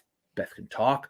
Beth was big. She was gorgeous. Like, she just did the stuff, right? She was a big deal. And I thought when she went behind the desk, you didn't even see her face anymore. You just heard her voice, and her commentary is insightful. Well, and to be fair, you didn't see her face for a little while because she was doing remote commentary via Zoom. That's true too. That's true. So. But she, she was, I thought that she was an interesting voice on there. She led a lot of credibility to that table, especially after Mauro Ranallo left. Like, she was there with Mauro for a while, but once he left, they really needed the two sort of side commentators to step up. And I think Beth stepped up in a big way. And I think she really made that desk. She was very good. Credibility, right? Like, absolutely. Okay, so guys, I'm just going to go ahead and jump in here and piss everybody off because I don't understand the great big deal about Mauro Ranallo. Everybody loves Mauro Ranallo. Mamma I give mia. 2 shits whenever he's here. Okay. No. This doesn't even justify a response because you're wrong. Tom, don't give me a response. It's bullshit. Everybody sucks on this man's dick like he was the second coming, and he's nothing. Okay. No, Michael Cole's commentary is bullshit. Well, nobody's going to disagree with you on that. No. But okay, thank you. However, okay, but the fact that you're going to sit here and you're going to just disrespect the goddamn good name of Mauro Ranallo. I am. Like, I can't believe that every time his name gets brought up that you got to just shit all over this guy, right? Yeah. Like, he is a voice of a generation, pal. No. Okay. What generation? Yeah. I could listen to Mauro Ranallo calling me eating breakfast. Listen, and you're 2 years older than me. We're the same generation. He called, but clearly you don't watch boxing. Do you not watch combat sports other than professional wrestling, bud? Because no, I prefer mine to be predetermined. Okay, well, that's the difference between you and I. I enjoy look, right? Derek Listen, I would be the type of dude sitting front row at the Coliseum waiting for the lion to rip the guy apart. Okay, that's the type of human being that I am. So I like watching motherfuckers beat the fuck out of motherfuckers. Okay, so but you know who's commentated, and you know who has been one of the prevailing voices of that entire genesis? Mauro Ranallo. So that's why somebody like me respects what he does, because I've watched him in other realms, not just in WWE. And you know, he is very much like some of the greatest announcers in football, that Gus Johnson's and you know, you get the John Maddens and like the fucking Pat Summeralls and all these people that are just like these crazy, just awesome announcers for their craft. Okay. He's one of them, right? And the fact that you can't wrap your head around that, and every time Mauro gets brought up, you just want to shit all over it because you only have a small sample size of what the dude has to offer, right? Like So I'm going to take this he really lended slow. credibility to the to NXT in a point in time when NXT was a fledgling company. Oh my that God. had just changed Hold the on. way that it was and how it was Wow. moving, Never mind. and then all of a sudden, right? He's overwhelmed and he's moved on, and now we're into what a new look NXT is. Okay, but you know what? He lended his voice to some of the greatest moments in the history of NXT. Okay, and every time you see those groundbreaking moments, Mhm. his voice is going to be attached to it. So you better buckle up, Buttercup, because it's not going anywhere anytime soon. I just Well, want to. here's my Hold on, issue hold on, with hold on, Mauro. hold on. I don't give a shit about. You're wrong. Whatever. I don't give a shit about what you have to say. So, what I need you to go back and do is I need you to watch War Games from 2018. I need you to go back and I need you to watch that War Games, especially, particularly, and I need you to listen to what Mauro has to say. I need you to listen for him, especially. And at that point in time, you watch that, and then you come back and you tell me, nah, he didn't put it over for me. Mauro Ranallo has put over more matches and more he got more people over. He's the JR of putting people over. So I need you to go back and watch something like that to be like, Mauro has put this stuff over. Mamma mia. That's it, man. Look, buddy, we can't tell you. I can't tell you how wrong you are because you're wrong. Okay, it's hard to be like it's hard to like listen. Well, here's my opinion. Everybody likes salt and pepper, pal. Yeah, it's like, well, I think that maybe that my chicken should be rinsed off before it's put on my plate, and no. Everybody likes salt and pepper. Yeah, and Mauro's great. He's that Mauro's crack like pepper. that little spicy the extra kick best. you put in. Okay, on the season. Yeah, he's the best. What's your problem He's with him? Please enlighten us. No, because it's going to turn into a big old conversation about JBL and drama, and Mauro couldn't stay for 1 month on the job before having to leave and take a freaking moment to go to a silent corner, and I don't want to get into all that. Nah, and I don't want to get into any of that either, right? Because we're going to piss a lot of people off in the process. Yep, and you know and it what? makes me sound like an Including me. asshole. But here's what I'm Including going to me. say. I'm going to say, and I'm probably going to piss both of you off in the process, right? I've been the guy, all right, that needs to go sit in the silent corner, and I've also been the guy that made the other guy go sit in the silent corner. Okay. Sometimes people just don't fucking mix. All right. Yeah. And on a human interaction level, sometimes you just kind of got to respect what the guy's done, especially in his professional life, not so much his personal life. Why you pissed me I off? feel. Anyway, So, Beth Phoenix. I don't know. I'm a miss I her. love Beth. I'm a love miss her. Beth. I hope to see her in the ring because I would love to see her. I think it's gonna happen. Cut some promos. Look, if she gets an outrun, cut some promos, wrestle some matches, I'd love to see it. And I think that's gonna happen. Derek doesn't care though. Derek's checked out because we disagree with him. He's just done. All right, we'll leave him alone. I'm not just. No, you're done. Leave him alone. You can just see that you're just done, right? It's fine. It's fine. We'll move on, Tom. Okay. I'm Phoenix, I'm gonna miss Beth. I'm gonna miss. I Beth. love Beth, and I hope to see more of Beth. So this is the meat and potatoes, right? Like Johnny. There it is. So by all accounts, this is over, right? Like this is all but confirmed at this point. It's really way over. I really have to feel, and like they would not have included all the spots that they did, paying homage to DIY, paying homage to the Dexter Loomis situation.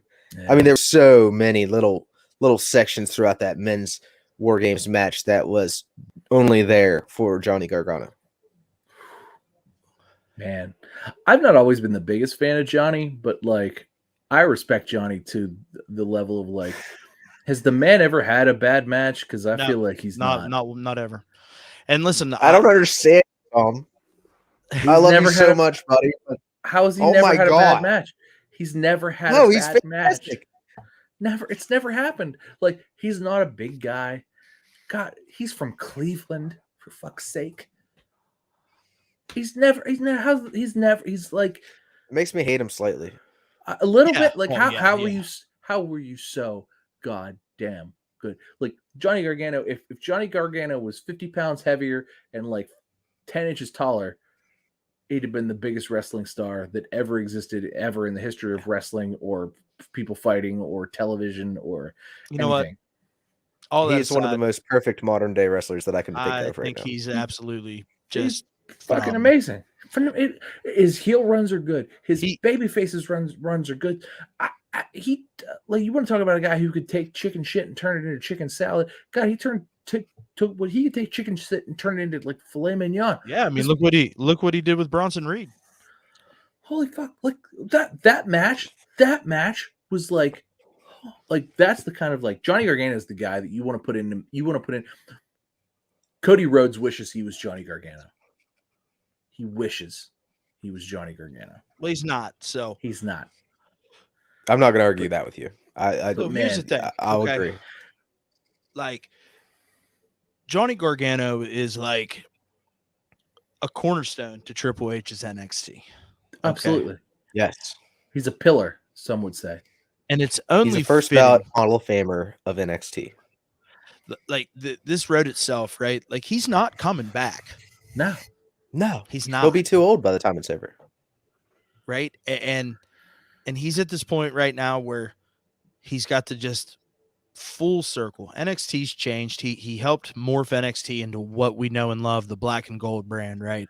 And he got to follow that story arc and create some magic, along the way. And Indy's off doing her own thing. Candice is pregnant. Austin Theory's on the main roster now, And it's doing like, good. And doing really good. He's sharing the screen with Vince McMahon, who's one of the most polarizing figures in WWE, right?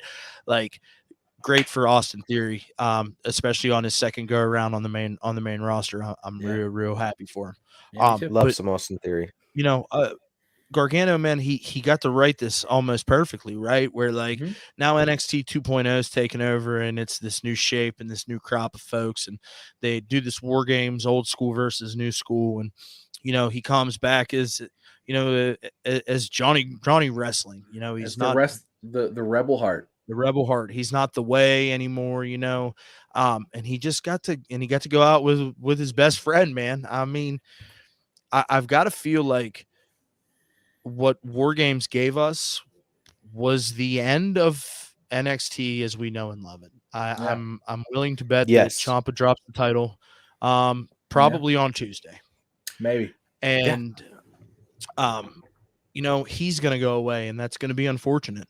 And I don't really understand why LA Knight was in the old school thing. Maybe because he's an old school guy, I guess. He's got main roster written all over him. He can't exist in NXT 2.0. He can't. No. So he's got to go to the main roster, right? Well, I mean, he's either going to be enhancement talent on NXT, or they're pulling him up immediately. He'll be pulled up in the new year.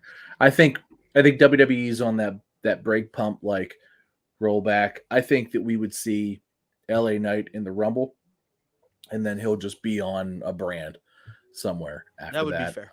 I think that's probably what's going to happen with him. Man, if that's seriously the case, though, that will make me so sad, because I love me some LA Knight. That guy has changed my opinion of him. Full 180 from when he first came onto the brand. I was like, I hate this guy. Now, I love his promos. I love his style of how he delivers the promos. I mean, I feel like even backstage leading up to the War Games match, they were kind of giving him shit a little bit, making fun of how he does stuff, how he says things and whatnot. But man, I love some LA Knight. No, I think it's really evolved into something great. No, for sure. But he's a main roster guy, right? Yeah. But like, absolutely, he's a big guy. Look. He's 6'2", he's ripped, he's like 32. Yeah. He's a guy you can put on the main roster and immediately put him in an Intercontinental title. He would have a great match with he's going to be another Bobby Roode. Yeah, I mean, exactly. But I mean, that's his role, though, right? Like that's who he's going to be. And I love Big Bob Roode. Big Bob. I love Bob. I love Bobby. Sure, yeah. Big- I'm not Big saying anything Bob- bad about him at all. Big Bob had a U.S. title shot tonight. Good. Love Big Bob. Love me some Big Bob. But Let's go with that. I'd watch that. We're looking at this genesis where NXT 2.0 is really taking form, right?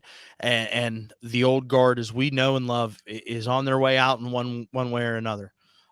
Where's Pete Dunne go from here? Like, can he exist in 2.0? Yeah, I think he can. I don't know. Truth be told, I think Pete Dunne sticks around. I think Pete Dunne, along with Imperium, and I think the British wrestlers, I think there's still a spot for them at the moment. Especially, I really do that think match Imperium and oh my god, Kyle god. O'Reilly and Von Khali. Von Von Wagner. Khali. Look, Von Wagner's already in my mind surpassed whatever what he was. Who's his dad? He was one of the Beverly brothers. He's already better than that. The one thing I find Beverly unfortunate about Brothers. him, and it's nothing to do with him personally, but it's just the way that his wrestling attire, it's just atrocious. He reminds me of one of the Rikers, He hadn't figured it out yet, man. Yeah, he just got to get something different going on there. He's still green, and he's in NXT to sit in front of Shawn Michaels and hear things and do things like what I think is tough for him is he's big in two ways, right? Like he's tall, he's a 6'6" boy, and he's wide, but he's lean. So like he looks bigger and wider than he looks like he's stretched out, right? Especially in NXT if you stand next to Kyle O'Reilly. So for him, he's going to have a hard time working with a lot of these guys. Although I did think that against Imperium, he looked really good because those are some pretty big boys. One of them boys is thick. One of them boys is tall. What a great match. Oh my God. Those guys are fantastic so match. Imperium, man. Oh my God. How? Oh my God. They're so classic good. tag team wrestling. Like, but I really want to meet some Walter, and I was I- disappointed whenever he did not appear. I feel like because he's going to the main roster, pal. Oh, for It's sure. coming. Yeah, but I mean, just something to remind us that he's still alive. He exists. Oh, we know he's there. Bum, bum, bum, bum. Oh my God, Walter! Like, I would love to see. Actually, before Walter goes to the main roster, I would love to see Walter, and I would love to see Walter put over like Von Wagner because I feel like that would be a match. Nope, that, like absolutely Walter, not. maybe not even No. maybe not even put him over. Nope. But I feel like that would be a match I'd want to see. Walter, That dude walk. doesn't get a sniff of his panties, as far as I'm concerned. How about the ending of that match, though? The fans thanking Kyle, and then Thank Kyle you, with the Kyle. Undisputed He's on Era his way hand too. symbol. Listen, Yeah. Undisputed Era throws it up, and then Undisputed he's Era out. is going to exist in AEW, right? Because Yep, Bobby sure is. Fish and Adam Cole are already there. Mhm. Okay, and The only thing and it's not Tom, going to have is Tom, what were you what's his telling me face before from we Diamond Mine. came That's in? not going So- to be going. Roddy signed a new deal earlier this year. I He figured. re-signed with WWE. So I don't know what's gonna happen. I mean, clearly they could fire him, but Hey, Well- Tom, I didn't actually finish that match last night, though. Did he win against Gacy or no? Yeah, no, he won. Did he? Yeah, he beat That's him. unfortunate. Hey guys, Well, maybe for him. But go on. hey, it's real sad about Roddy, right? I mean, I don't know that it's sad, but it's something. But you do know that like the Undisputed Era that like kind of started the whole thing didn't include Roddy. I know Roddy. No. Roddy was an addition because Bobby Fish got hurt. Yep. Yes. So we've got the original 3 members eligible for a little AEW reunion. Oh, and there it's gonna happen, buddy. I've been calling this since Adam Cole showed up, and since Adam Cole, Well, was we've all ready to been leave, talking about it because Kenny's I going to mean, come back, and then they're going to like- feud with the Young Bucks and Kenny. It's Like obvious. it Put only some makes respect on the Bucks name, please. It's look, buddy, it's money. Like I'm just look. I feel like if anything, after watching wrestling for the last, God, I turned 37 today. So since I was 32 years. Let's say 32 years of watching wrestling that I can remember, maybe probably longer than that. But at this point, like it's you can see the writing. You can see what money looks like, right? You understand what money looks like and what Absolutely. companies are looking for. The Sure. undisputed era was money. so much money. Like they care. Like you want to talk about dudes whose like shoulders were sore because like when did the Undisputed Era start? 2017, 2016. Yes. And took all us- they did was hold gold and carry the company. Yeah, they held gold. Their shoulders were tired, my man. There was so much gold on those shoulders. They were tired, so tired. Like, good God, they picked So it up and tired carried from it. all this So gold. tired. Please, gold. boss. This gold is so tough, so heavy. This gold, boss, is so heavy. They carried it. They carried it so hard, man. And not only did they carry it, they elevated it. It was the greatest. Like NXT under the Undisputed Era was better than it had ever been. And we're talking about like Seth Rollins and Kevin Owens and like Yeah, but Seth Rollins and Kevin Owens weren't what we've come to know. No, you're right. You're right. They weren't. They were developmental. But this was top tier stuff. This was is what put NXT as a viable third brand. It put it over. And not only put it over, it showed you that like, look, you don't need to be 6'6" and 250 pounds to be the greatest wrestler in the world. You just have to be Adam Cole, baby. You don't have to be, the Road Warriors to be the greatest tag team in the world. You just have to be part of the Undisputed Era. And you have to be Kyle O'Reilly and Bobby Fish. And, Roderick Strong after that. Roddy's just a solid hand. You can put Roddy anywhere and he fits and he's a solid hand. Roddy works. Well, they're trying to make him a number one guy right now, aren't they? Look, I'm not convinced on Diamond Mine though. I'm really not. I think Roddy overshadows everything else, but I think they're working on it. We'll see what happens. But I really wish they would just give him the mic and let him talk instead of giving him a mouthpiece the way they have. I think that they don't like his voice. It's not that he can't talk; they don't like his voice. If we're talking about that, I think that's fair. I think that's fair. I think they don't. He doesn't have enough bass in his voice. He kind of talks like this a little bit. He's like, maybe you should get some lessons from Trips there. You got to talk like this.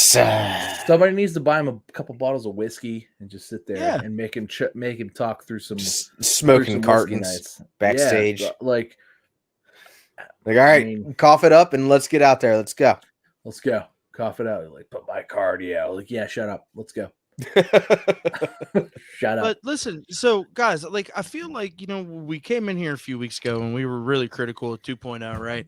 And it's like, it sounds like there's a little bit of stuff that like we're all kind of still going to tune in to check out, right? Like there's still some things that like we want to see what they're going to do with stuff, and but at the end of the day, man, I'm definitely willing to say that in the coming weeks, the last of the black and gold brand is going to go away. And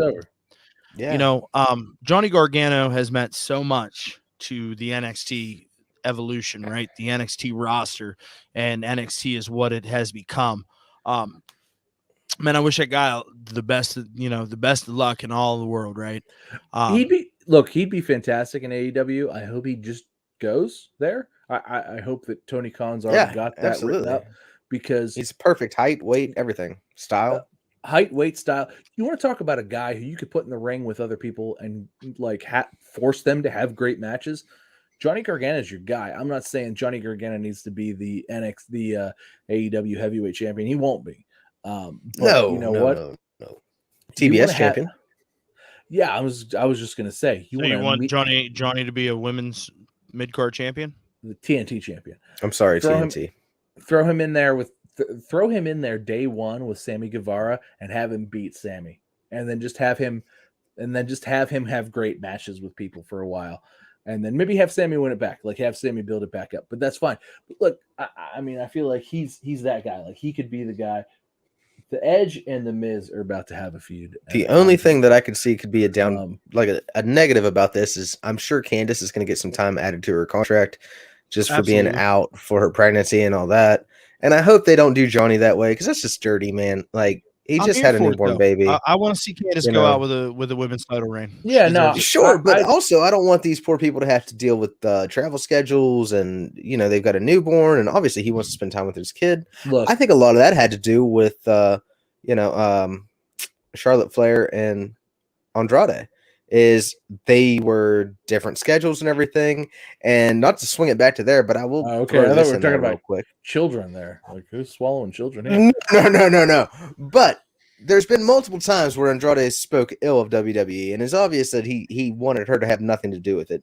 And like she's brought up before in interviews, and I think it was Walt that you brought this up previously in chat, where she's like, "Look what I've built here. I'm not going anywhere." Yeah, We Not that Candace is in the last week's episode. exactly, and that's not like Go back. Candace is in the exact same spot, but that's just not the wasn't type in of strain you need to chat. put on a relationship. No, not at all. And if it's you're a little asking, different though. but if anybody's asking my opinion, which I'm sure they're not, I Well, think we what's your just watched opinion? Johnny Gargano have his last match. That's what I think. Oh yeah, Uh, absolutely. Yeah, I think that was no, obvious. He's no, gonna like, give. ever. I think he's gonna give a promo. Ever? No, ever. Oh, ever? Nah. Ever. No. No. Listen, what is he, 36, 37? No. I don't care. I don't care if he's 54. He looks great. He's younger. He does than look we great, are. but listen, him and his wife are having their first child, okay? She's Yeah. going to have to go back to work, all right? The timing of this is going to work out really well, that he's going to be able to be at home and take care of the baby while his wife goes back to work. And then she's This going is to the work out way. the remainder of her deal. And I think that they're just going to ride off into the sunset. Could become And teachers or that's something. going to be the end of it. Johnny's know what? Johnny's 34. If this is the end of Johnny Gargano's Johnny is career, not done at 34. Yeah, Johnny's if this 34. is the end of Johnny Gargano's career, okay, It ain't. he's got a lot to be fucking proud of. Sure, but it ain't. I'm just saying it's at 34. Only time will tell. Dude, I mean, if Tony Khan's How not old's knocking on Ciampa, the Tom? door, Ciampa's Ciampa's 30, 37. 37. Yeah, Ciampa's our age. Ciampa's like God, why does his my beard look like that? Ciampa's like my age. Ciampa literally. Yeah, Ciampa so and I are Ciampa's literally your like- age, like a month or and two. Johnny's my age, literally, Yeah. currently. So Yeah, no, you're a brand new baby, 37. we might see the end of Ciampa. I doubt it though too. Even with him, he might He get could go to the main roster and be a mainstay. if he I don't had a think he limited stays with schedule. WWE. If he has a lot left on his contract and he has to stay, then he does. But I would like to see a DIY reunion, honestly. I don't know. I don't know Got where to see it Tommaso last Ciampa. night, but I don't. Yeah, I don't know. Where I know. Tommaso We Ciampa saw fits. moments of it, yes. I don't know where Tommaso Ciampa fits because he's not big enough to be on the main roster. He's He's got to get rid of that beard and he can come to AEW because he's got to look a little younger than what he's doing right now. no. I It disagree. makes sense in NXT because he's the old hand. although his ring gear did resemble Cody's ring gear yesterday. I'm just I don't know that he wants to go to AEW though. I don't know that he wants to be on that travel schedule either. he Have doesn't want to you be on asked any him? travel schedule. Yeah, I mean, I He's think if been any, very forthcoming about not wanting to travel. I think if anything, they say, look, we want you to stay in AEW or in NXT, and he says, all right, I'll stay. And at some point, I mean, he clearly drops the title, but he's going to be Probably the old- Tuesday. probably. I mean, I would say probably Maybe he the moves next- to coaching. I mean, That'd be a good spot for him. Yeah, God, really? Like, oh yeah, Tommaso Ciampa trained me. Like, fuck yeah, you're gonna be great. Can you I mean, wrestle fuck, like I didn't Ciampa? even realize Johnny Gargano trained people until I saw the tweet from Britt Baker. Johnny's trained some really good people, like Yes. Britt. But Johnny's trained some really great talent, actually. Truthfully, if to Walt's point, if Johnny quits and just trains people full time, like he's going to churn out some really good talent, He sure is. like He sure is. really good talent.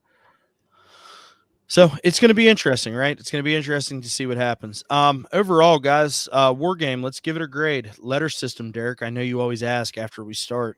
Tom, go ahead. What do you think about War Games? Oh my god, I'll give it an A. I loved it. I loved it from start to finish. I had a great time. What a good show. What a good it was a send off really for the black and gold. Was it not? It was a send off. And truthfully, I feel like they did him justice. It felt good from start to finish. It really felt like that, meat of the height type of takeover, and it was bittersweetness, right? Because like, man, I love the black and gold. I love NXT. Love I it. do too. Loved what they put on last night. So I'm gonna give it an A. But it was a bittersweet A because I know that I don't get this anymore, and I'm sad about that.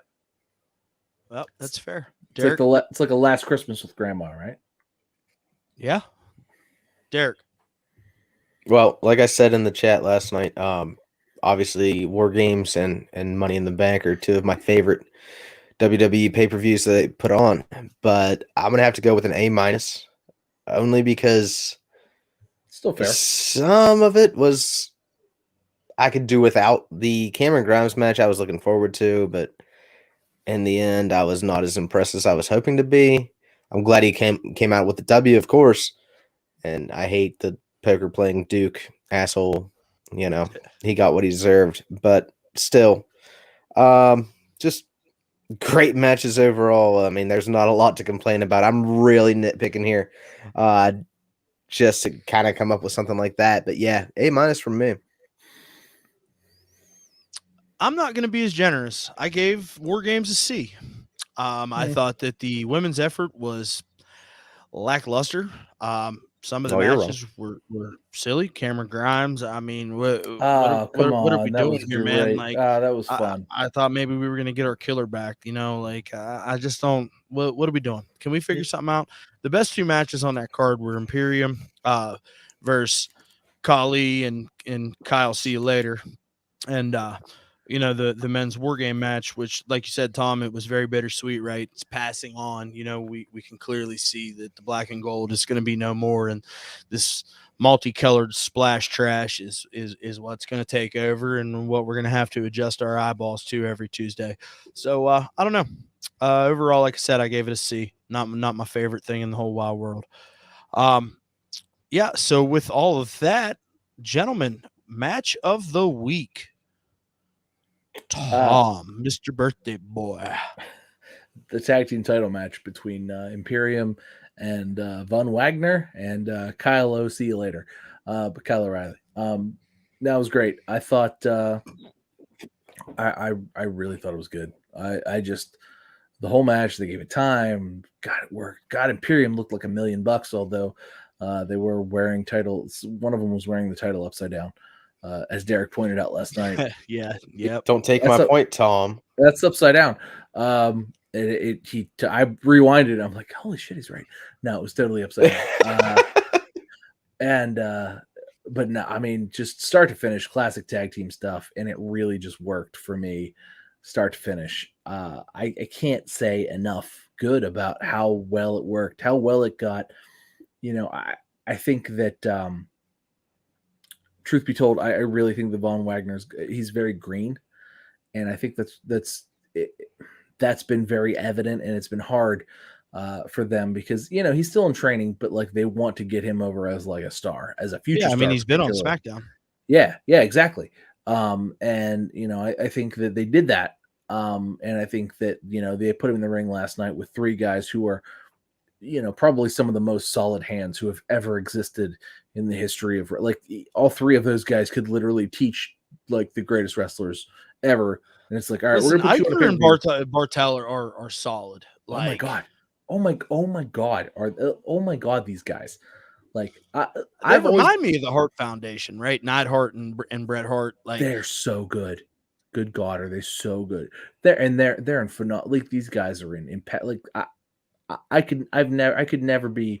I was running 5 miles a day as an 18-year-old.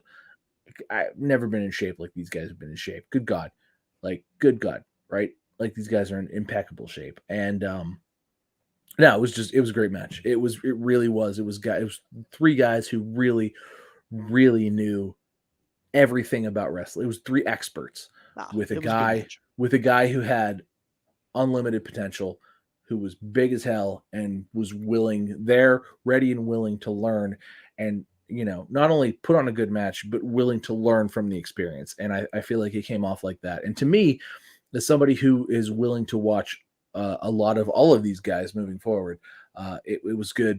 both for me in the present and in the future. So that's where I am, and that's my match of the week, and that's why. All right, man. It's a very solid argument. Hey, little Dick Derek. Very nice. Very nice. Very evil. Well, I can't argue with Tom for my match of the week, but Derek's I was penis gonna is very also medium. Very medium. it's a tripod. I'm not gonna lie. Very medium. But I don't have a lot of height, So short. so that also helps. It's short. Yes, it helps. No, I was gonna say overall match of the week, definitely the Imperium match. It was fantastic, as Tom had pointed out, and we discussed in chat last night. That was a banger of a match. It was awesome. And the title belt did come out upside down at one point, which was unfortunate, but it happens. It was funny. A for effort goes to Cody and Andrade. Anybody going to take a burn to the back like that and wake up the next day? He deserved it. I appreciate your effort there, sirs. Finally, though, I don't want to be that guy. And I know that none of us are going to be that guy, but I just got to point it out there. That men's War Games match was fucking awesome. It's too good to call it out as the main, right? Because it was way fantastic. too good. Everybody knew it was way good for the match of the week. I mean, it's too good. It's like you can't just be like, oh, that's the match of the week. It's like, well, yeah, clearly, but like, obviously, let's pick something else here, buddies. Because good God, there was so many nods to Johnny Gargano's career over the years and DIY and the thumbs up with Dexter Lumis. Just everything was awesome. The crutch, whenever Ciampa had the crutch and Johnny had the crutch, he gave it to Ciampa. I was like, wow, yep. And that's how all this turn happened with Ciampa. It was amazing. Anyway, but yeah, match of the week was definitely Imperium, Kyle O'Reilly, and fucked hard that needs to learn a little. Glad to see that you guys are sipping on the same shit, huh? Like what are we doing? Well, here, maybe guys? if you'd have been in the group chat last night, you'd have known what was going on. What are we doing here, guys? Like, what was it worth? What happened to the days that you two came in here and argued like little girls over the cute boy in class, huh? What happened? I showed Derek. You got uglier. With my compelling arguments, I convinced Derek what good wrestling actually was, and now he's on my page. No, he's not. He's just wow. All right. Are you saying that I cannot form sentences to make a compelling argument? No, I'm saying you like watching Nick Gage staple somebody's fucking forehead to the turnbuckle pad.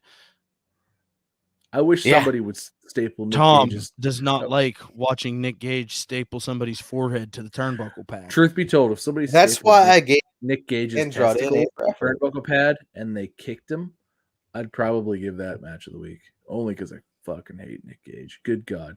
Like if I will Google it, and I guarantee you I will find that match for you this week. His testicles I'm sure it's happened. And then they kicked them? I'm sure it's happened. If that not, happened, I'm going to send it in one of those like suggestion boxes that he probably has out in front of the gym where he last wrestled. The high school gym or the middle school gym. If that happened, I want to. It's probably in elementary school. That's fine. In front of children, probably. If that happened, I want to see that match, and I will watch that match. Oh, I love those matches. Damn it! You know what match you guys should have been watching that you clearly didn't. Was Ruby Soho versus Chris Statlander. I watched that. It wasn't that. No. I watched that tournament. It was great. I actually almost great. did say that. I actually had that as my until last night. I had that written down. It was a great match, man. Like they went out, they did their thing. You know what I'm saying? And these are the two quote unquote highest work rate women in the women's division in AEW, right? And they went out there and they threw down. What a good match. What a great fucking match. Like back and forth. Dude, I'm so over Ruby Soho. Well, you know what, bro? You can be over Ruby Soho. We all know where it's going, bud. We all know where it's going. She's going to lose to Jade in the finals. Fuck no, she's not. No, she is. She is going to lose to Jade in the finals. Not a chance. Not ready to put Jade down yet. They're not. She's not calling good. Rampage All right, her show. What has Jade done? All right. Name Look, what's your favorite Jade Cargill match? All of them. none of them. No. All right, hold on. No, the one Yeah, with because Shaq. there was like O'Neal. 2. No, the one with Shaq is the best one. All right, no, we need to talk about this real quick because Jade Cargill posts out that like something to the tune of like, just because I'm black, Pete, you're booing me for being in a main event or in a match or whatever. Wait, what? She's for real said this? Like, oh my god, like, dude, honest, not even kidding, not just being a heel. Not even kidding. No, I like look on Twitter. It's really it like blew up, but like somebody like quote tweeted it and was like, Sasha Banks and Bianca Belair literally main evented the first night of WrestleMania, and nobody said shit about that. In fact, we've been gushing over that match for like months at this point. Like, you just aren't good. And like that to me was like the bit because she's not like, look, she's very green. She's clearly got the build for it, and she could be a star if she gets good at wrestling. She's not been at it long enough. And she's not good. She's still not good yet. She will be good, maybe, hopefully. I hope for her sake that she becomes fucking amazing. I hope. She's going to be the first ever TBS champion. No, I don't think she will be. I think she might be the second ever. I'm about to watch 2 guys though who are in just as good a shape as. I'll be Jade honest. Cargill. If I was Tony Khan and I saw that tweet just because he tweeted that, even if you were going to be, no longer, because that pisses me off. Why are you going to do that? At the end of the day, okay, these 2 women went out and they threw down a banger of a match. All right, and if you have not seen this match this week, you need to go back and you need to watch it. I watched it. Well, Watch it live, brother. Watch it again live because it's worth a rewatch. Like a couple times. And for me, an honorable mention was definitely Bryan Danielson versus Alan Angels, because DB went out it was there awesome. And he did it again. And listen, I'm gonna be honest with you. I wanted to make this my match of the week because that would have been 3 weeks in a row that DB would have been my match of the week for going out and having a match, right? But Ruby and Chris put on a great match. They really laid it all out there. They put it all on the table. And I respected them for it. And it was a lot of fun to watch. But Daniel Bryan and Alan Angels was everything that I wanted out of a Daniel Bryan match. Right? It was phenomenal. Gentlemen, that's it. Let's take it home. Woo! Hey, I appreciate you. You see what I'm doing here? I like this. I like this position actually. It's Tom's birthday. Hey, it's my birthday. Real quick. Let's have a little toasty, Tom. Tell me happy birthday in the comments. All right, hold on. I need to toast myself. Derek, I know you got your sippy cup. Yeah, I got a little bit left. Take a drink. I'll fill it up here in a second, but take a drink out of your sippy cup. We going? Tom's pouring a little glass. Get your corkscrew shit out. Come on. Hey, yo. Hey, everybody wish Tom happy birthday in the comments. Tom, happy birthday, bud. Thanks for hanging out with us. You know what I'm saying? Thanks, guys. Well, Appreciate where else you. Happy birthday, fellas. Yours is coming, bud. I love you all, even though you pissed me off. Well, it's kind of why we're here. Yeah, for sure. So, hey, man, good little show. I like when we go long. I'm not gonna lie. Yeah, I don't little care. Show, almost 2 hours. I mean, at this point, now that we're live streaming, like it's whatever, right? Like you just kind of go, and it is what it is. We got all the views now. I kind of love the live stream thing. I'm not gonna lie; it's kind of brought a whole new dimension to everything, and I really feel like it's nice. I try to cuss. It brings a nice ambiance. I try to cuss way less. Yeah, me too. I just save those for the end. Once we're like an hour in, then I'll throw a motherfucker out there. But well, I'm about to throw a motherfucker out right now. I'm about to throw all of us motherfuckers out of here. Hey, man, check us out over on Twitter and Instagram at @1_fall WC. That's ONE. Hey, man, check us out over on the YouTube. If you're watching us, we appreciate you. Thank you so much. Please hit that like button. Wait, we didn't talk about Jeff Hardy got sent home. Oh, shit. We didn't talk about Jeff Hardy getting sent home. Sorry, Jeff. Have fun at home. We're done. Let's call it up. He's coming back as Willow. I already saw. What? Oh, you think this is a work on a house show, Derek? You think? Yes. Okay. Yeah. He's coming back as Willow. He's getting his mask worked on right now. No. Wait. What? I'm intrigued. Please elaborate.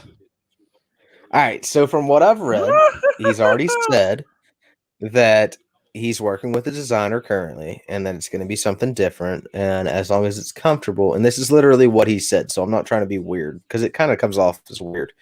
But as long as it's comfortable and it feels like him, that he will come back as a different version of Willow, and that is the kind of the intention right now.